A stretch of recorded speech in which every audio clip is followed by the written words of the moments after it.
写在1977年嘅结义西来庵，就会以台南非常重要也非常有名嘅98年事件作为主题。你就出一个作品底度，对佢来讲最重要嘅唔係但搶去下所謂非常扁平嘅抗議，並不是扁平的抗日史觀，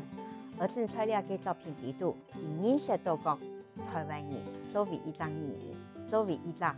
由不同由外來嘅殖民者嘅一個歷史嘅舞台上，台灣人嘅形成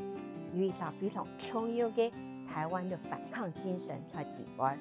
在下結義西來庵嘅時節，對李老師來講，佢非常重要嘅一個示範，就係佢做田野調查嘅時節，佢攝出嚟嘅當地人嘅樣圖底下呢，佢去看到用出嚟嘅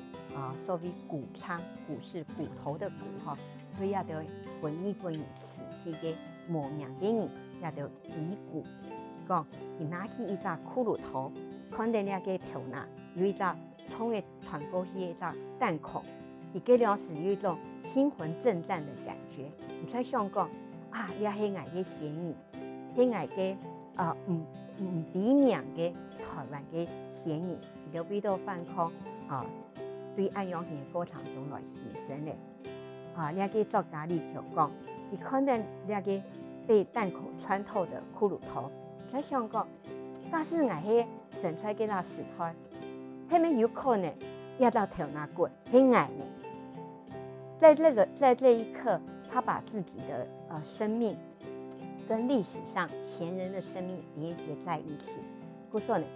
在按來情況底下，佢完成了一個結義西來庵之後，佢開始意識到講台灣歷史一個上愛書寫嘅非常重要嘅一個部分。而且歷史當中佢要寫嘅呢，佢會所謂反抗一件事情。所以結義西來庵呢個長篇寫出之後呢，也影響到佢寫了一部短篇非常有名嘅《尋鬼記》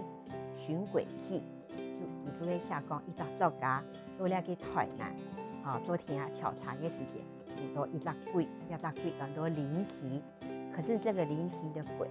在文獻當中在檔案上看得到，在佢一個小說底度嘅